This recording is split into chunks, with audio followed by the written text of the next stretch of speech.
everyone, welcome back to my channel. My name is Ashley and today I'm going to be doing my June wrap up where I talk about all the books I read in the month of June.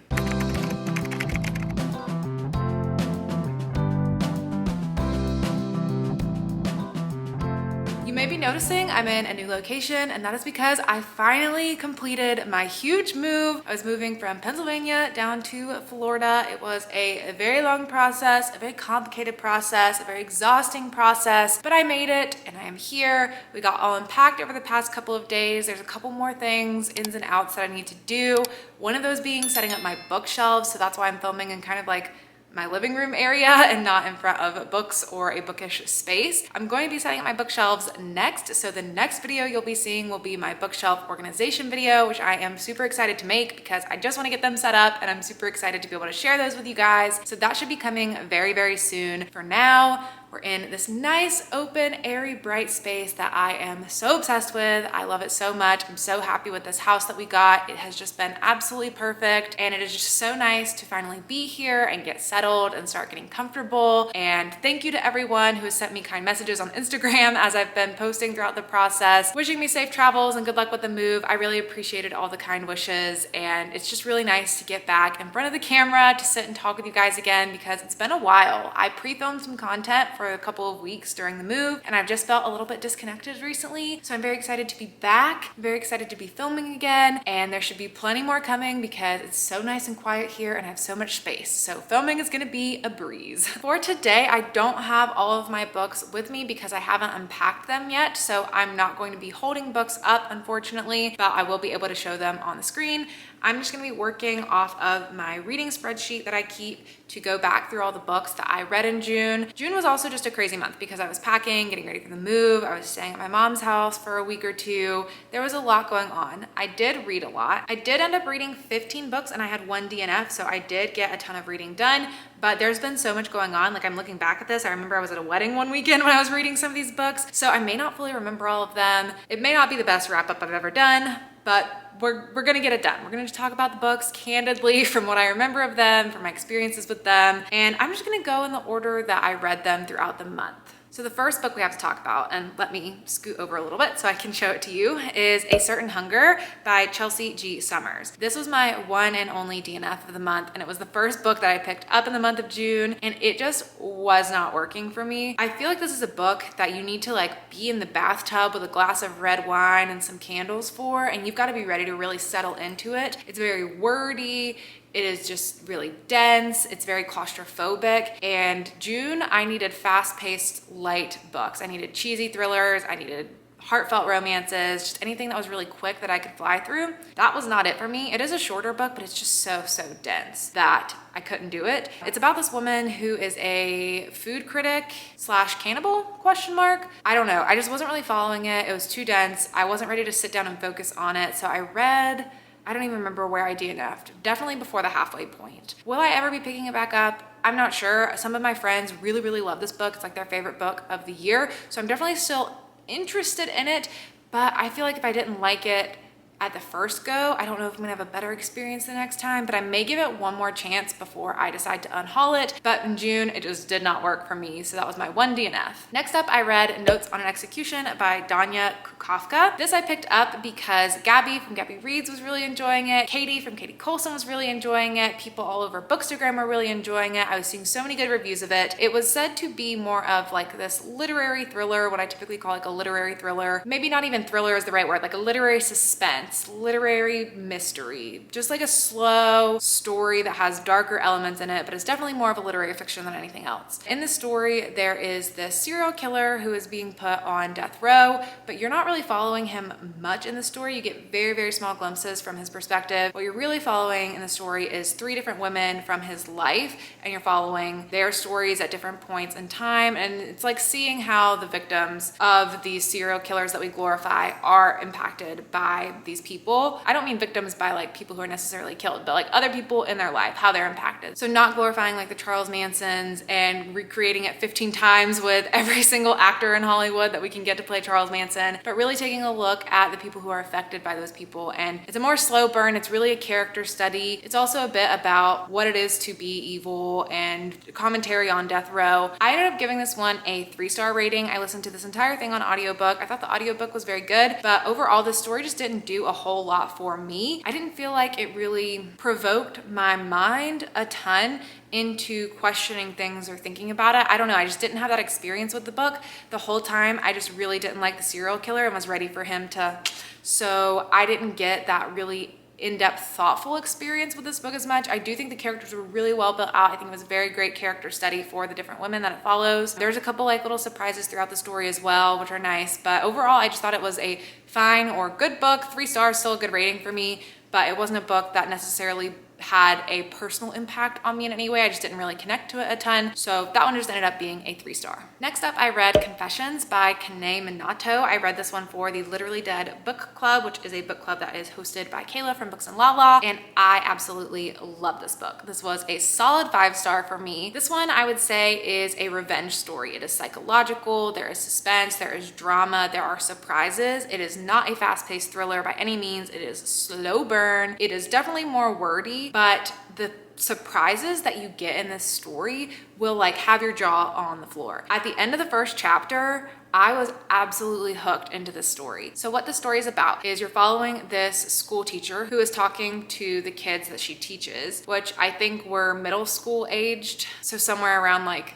11 to 15-ish, somewhere in that range. Her daughter has died and she is saying that she knows who killed her daughter and that it is 2 of them who were involved in the murder of her daughter. But the way she's telling this story is just so intense. She'll just go off on these tangents of things that she's talking about. And you're like, why are we talking about this? Why are we getting all these details? This certainly can't be important. And everything that's mentioned in this book comes together in such a crazy cool puzzle. And it is just so mind-blowing and so fun and so psychological. And you also get other perspectives through the book. So there are 6 total chapters. You only end up repeating perspectives 1 time. So you get 4 or 5 different perspectives from different students and people who were involved in the teacher's life and her daughter's life. Oh my gosh, it's just so good. I was very impressed by this book. I have heard good things about this book for years, so I almost thought like this was going to be overhyped. I wasn't going to love it as much. Like I was going to have these too high expectations for it, but I truly had such a good time with this. I definitely highly recommend this if you are someone who likes slow burn, psychological suspense, drama type stories. If you can be patient with a book and really let it take you on a mind twisting journey, this is definitely one that I would recommend, and I definitely want to read more from this author in the future because I've heard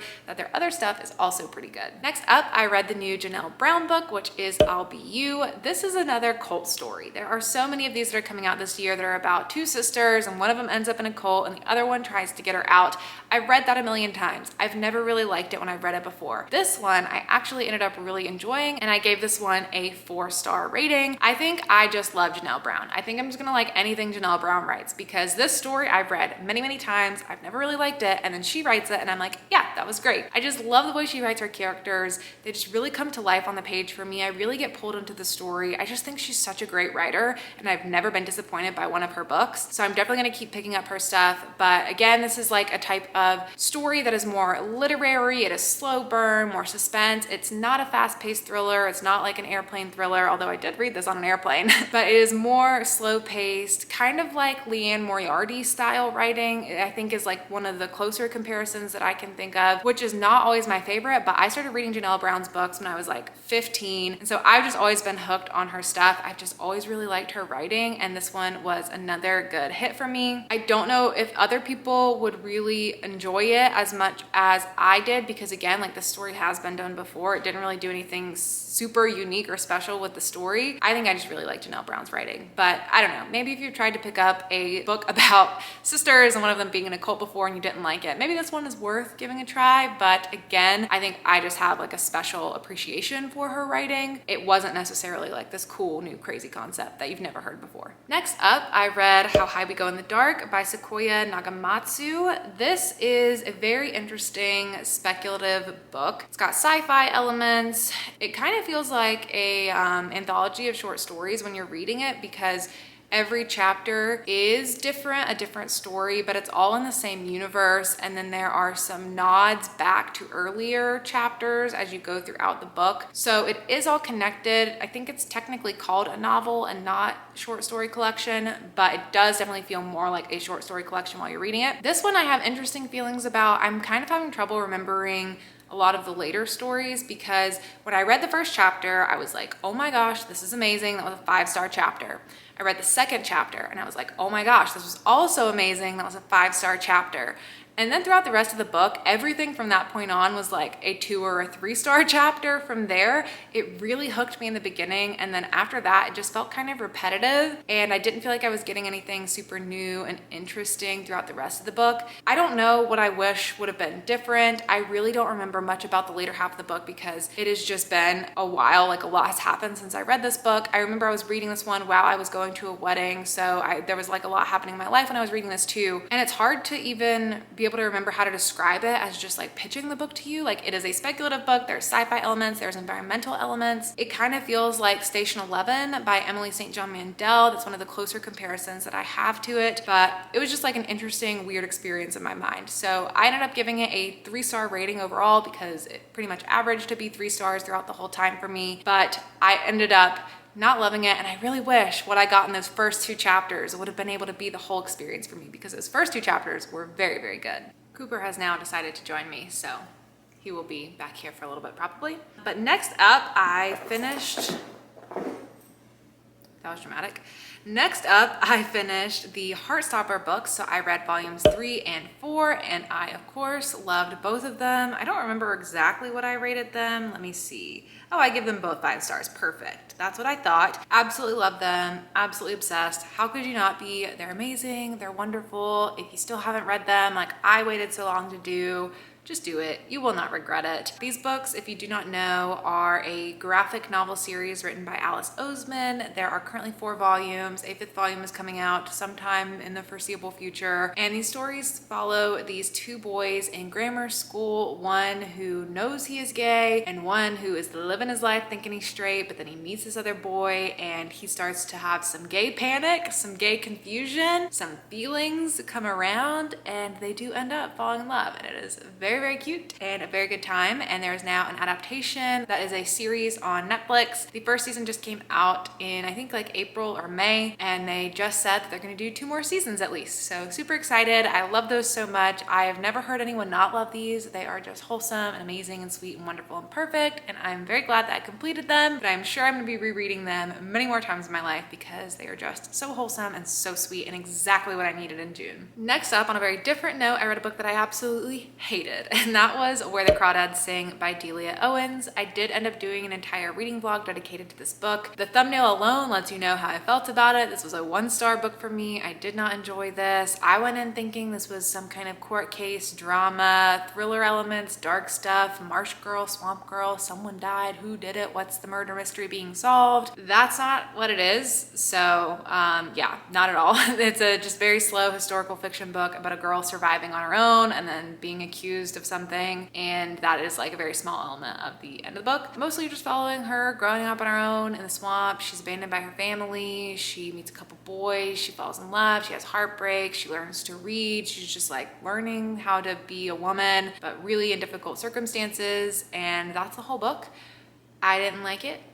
There's also a lot of controversy around this book because of the author and some scandals that she's been caught up in her time in Africa. I also talked about that in the vlog I did, so you can hear me talk about more of it there. I also linked an article that you can read that explains more around that, so just good to be aware of those kind of things going on. But yeah, this is being made into a movie that's coming out pretty soon, which is why I finally read it, because Daisy Edgar Jones, my girl, is starring in it, and I did want to see her performance, but now I'm like, that's gonna be a really boring movie. But I'm probably gonna just like maybe watch it anyway. I'm not gonna go to the movie theater to watch it. I will watch it when it is streaming at some point. But yeah, not for me, didn't enjoy it. I can see why people would have enjoyed this if you like historical fiction and if you knew what you were getting into and that's what you wanted and that's the experience you had. But I did not have a good experience with that book. Next up, I read a horror novella called The Lunchling by J. Alexander. I ended up reading this book while I was doing reading sprints with Gabby, so I have that on my channel still if you did want to go back and watch those reading sprints, because I was reading that during the whole thing. I finished the book in that time, so I give like updates on how it's going as I was reading throughout the reading sprints. Those reading sprints were also super fun, so you know, it's just a win-win to go check them out. But yeah, this is a horror novella that is about this husband and wife who have this kid, and the kid is like refusing to eat, and so they find this puppet which they found in the woods, which like, why would you ever bring in a puppet you found in the woods? Mistake number one. But they bring that into their home and they use that to try to convince their child to eat food, like, oh, you know, if you don't eat, like the lunchling is gonna get you, haha. And then things take a evil dark turn when the lunchling seemingly comes to life a bit. It was a good time. It was a good short little fast novella. It wasn't amazing for me. It's not one of my new favorite horror novellas. It's a horror novella I would recommend. I think I ended up only giving it like a 3 or 3.5 star for myself personally though.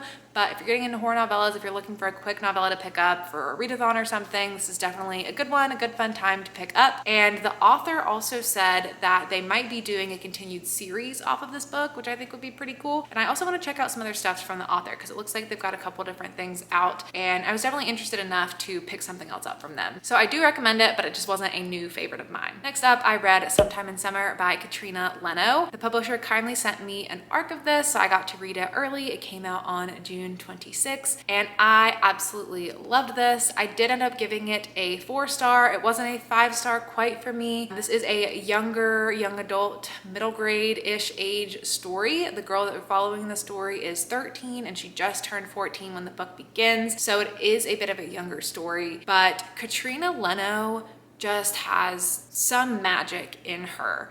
I feel like this is an author that I am cosmically connected with, and I feel like Katrina Leno writes books to heal my inner child specifically. Like I feel like she's personally writing for me. And so I just love everything I've ever read from Katrina Leno. Her books I am just obsessed with. If I wrote books, these are the kind of books that I would want to be writing. So I just really love her stuff. But again, this is a younger young adult novel, so it may come off a little bit younger than what you're used to reading if you don't read younger aged books. I don't read younger aged books as much, so this did feel young, but I also just loved it. It was just so sweet, beautiful, and magical, and whimsical, and wonderful. What you're following in this story is this girl who, like I said, she's turning 14, and she's just facing a lot of things that 14-year-old girls face. Her parents are getting divorced. She's in a fight with her best friend. Because of the divorce, her mom is gonna close down the bookstore she has spent her whole life working in and living in, and just like this thing that has been this part of her life is going away. She's starting her period for the first time, so she's got all these hormones. There's just a lot of compounding factors that are coming onto her all at once, and it's just this coming of age story where she ends up going on this vacation over to the East Coast with her mom for the summer, and they're just gonna spend the summer at this beach house. She makes some new friends while they're there, and like all of Katrina Leno's stories, there's always just this little bit of a magical element in them, and the magical element in this story is definitely a surprise, so I'm not gonna tell you anything about it, but I just thought it was so beautiful. It was so perfectly done. This is a bit of a longer book. It's like over 400 pages. And so for the first 200 pages, I was kind of wondering where it was going to go, what we were doing, like where was the magic going to come in? How is that going to impact the story? What was the arc we were going to go on with this character? And when I realized what was going on, I was just obsessed. Like the second half of the book was so enjoyable for me. I loved it so much. It was just such a beautiful story. And it just feels like it heals my inner child. So I just absolutely love Katrina Leno's stories. I'm going to continue reading everything she writes because I'm just absolutely obsessed. I never really claim having a favorite author. Like I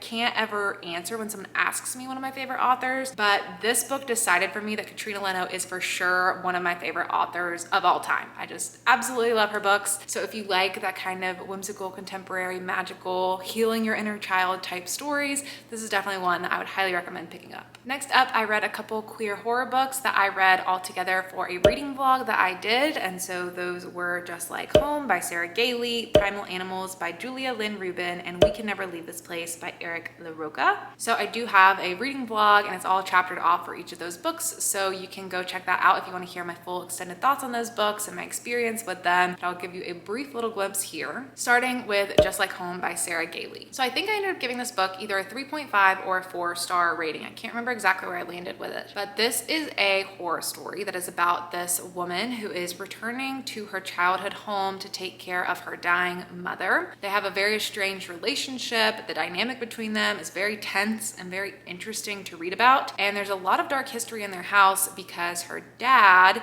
growing up, was a serial killer, and he killed people in that house all while she was there. So there's a lot of dark, creepy vibes in the house. There's also just the creepy aspect of the way that her mother is described as she's dying, and the house is kind of falling apart too. And her mom also allows these artists to come live in their guest house because they want to seek inspiration there, because it's just such this monumental place that a lot of people end up wanting to come here, and they've done like tours through here, and she's had journalists come out. Like, she's kind of made it this whole attraction thing. And the daughter does not like that, which is, I guess, why she ended up being estranged. So she's also dealing with this parasitic artist who is in the guest house. And then she starts finding these handwritten notes around the house that are in her father's writing, and she doesn't know where they're coming from. And so it's just a story where there are all these creepy vibes, and you're kind of wondering where it's gonna go and what direction the story is going to take. And it's really not a book where a lot happens. This was also an ARC that I read. I got an e-ARC on NetGalley, so thank you to the publisher for sending me this. I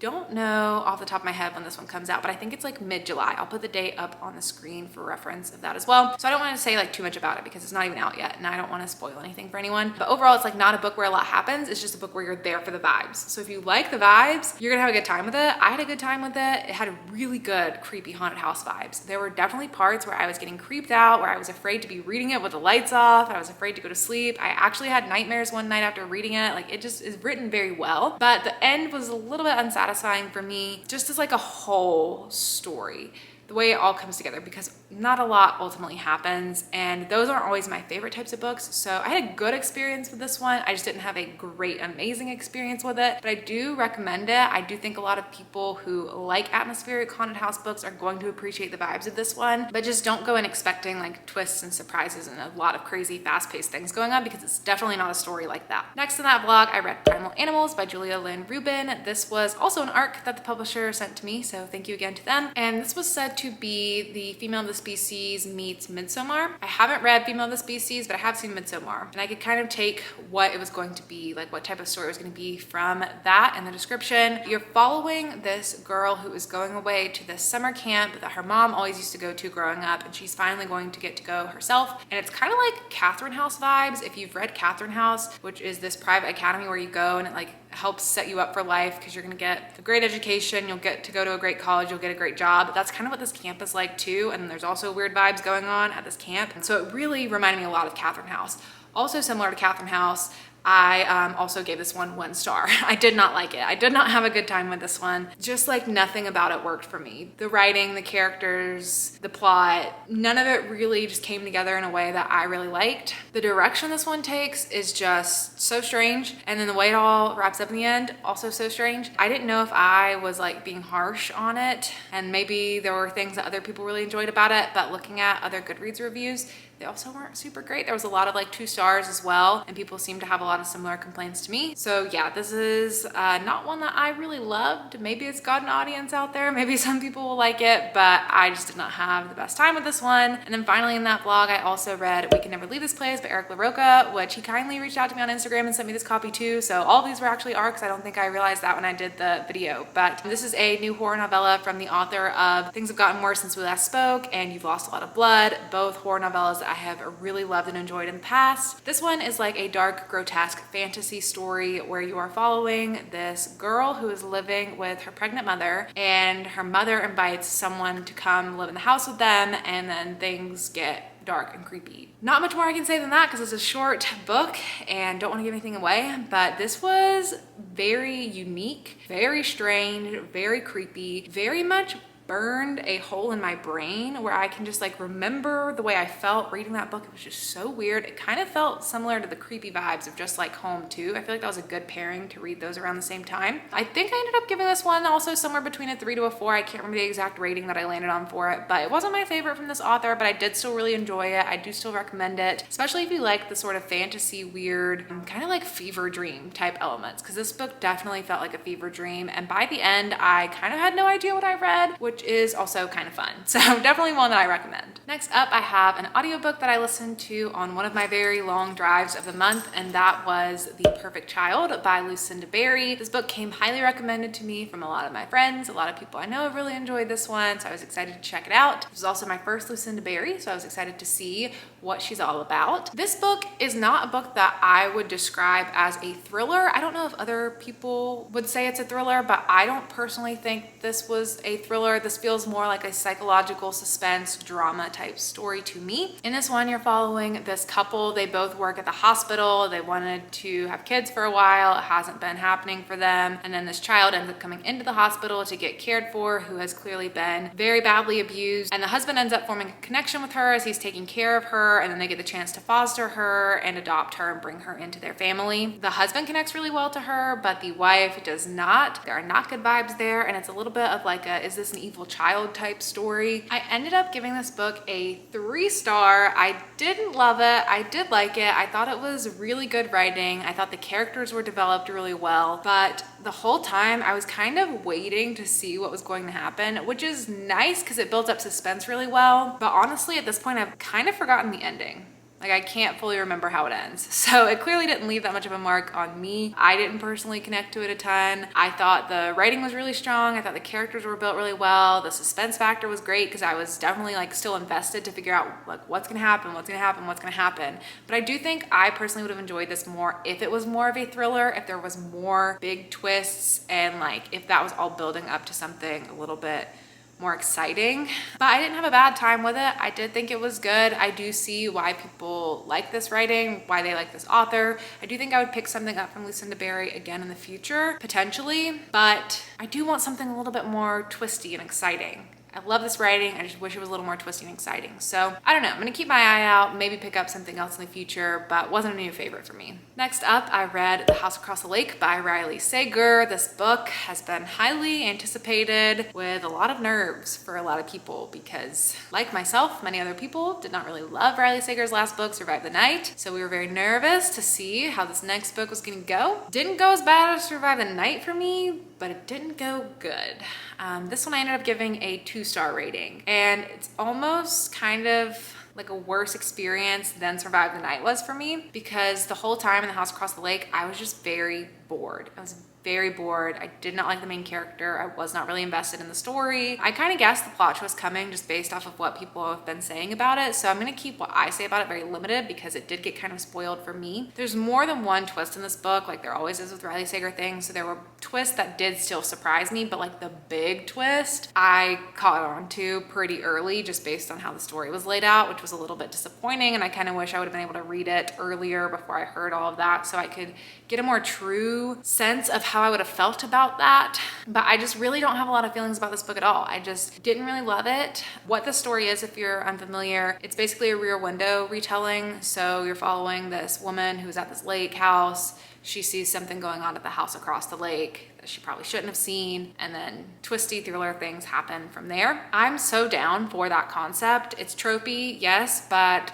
it's a trope for a reason. Like, it works. It's an interesting story. But this book, I don't know, like I just didn't really like even the writing style, which is really weird because I've never really had that issue with a Riley Sager book before. Like even Survive the Night, I liked the writing style. I just didn't like the plot of what happened in the book. This one, I didn't like the writing style. I didn't like the main character. You hear a gajillion times that she's an alcoholic. Like every other sentence, she's picking up a glass of bourbon. And so that just got really annoying and repetitive for me. And I didn't really like any of the other characters. It's a bit formulaic, similarly to how he typically writes his stories with like a main female character and then 2 hot dudes, and one of them's obviously got to be bad. Like, I don't know. It just really didn't do a lot for me, but I didn't hate it with a burning passion either. So it just ended up being this like 2-star bland experience for me, which was really disappointing. I'm still going to probably pick up the next Riley Sager book because I'm about even now for liking or not liking his books. So it's not like I've majority disliked his books. It's a pretty even split from which I have and have not enjoyed. I don't know.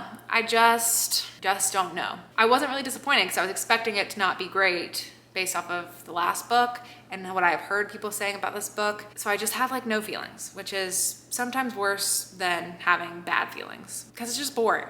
How unexciting. But yeah, that's where I landed with that one. And then the last book that I read in the month of June was Hide by Kirsten White. I read this one for the Literally Dead Book Club. This is the June book club selection. And I'm actually going to be a co-host for this book club discussion, so I don't want to disclose my full thoughts and my full rating on this one yet. I want to keep that a surprise for the live show. But this is a story about this hide and go seek game at an amusement park. It's part thriller, part horror, part supernatural. And yeah, I really can't say anything else about it. So you're just gonna have to wait for the live show to hear my full thoughts on that one. I think it's gonna be a super interesting discussion because there are a large swath of 1 and 2 star ratings of this book, and then the ever so occasional 5-star that I happen to see popping up here and there from other people. So I think it's gonna be a really interesting live show no matter what. So stay tuned for that coming up on Kayla's channel in the next week or so. But yeah, that is it for all of the books that I read in the month of June. It was such a big reading month, such a big life month. There was just so much happening. It feels like it was such a long month. I can't believe some of these books I read within the month of June. It feels like it was so long ago and so much has changed since then. But all in all, it was a pretty good, pretty successful reading month. Found some new favorites, which is great. Found some new least favorites, which is gonna be great for my end of year videos. So now I'll have more of a list to add to those. So it was a win-win either way. Let me know down in the comments below if you have read any of these books. Let me know what you think about them. Let me know how the month of June went for you. If you have any new favorite books that you have read and enjoyed, definitely let me know. And if you want to leave an emoji in the comments down below to let me know that you got to the end of the video,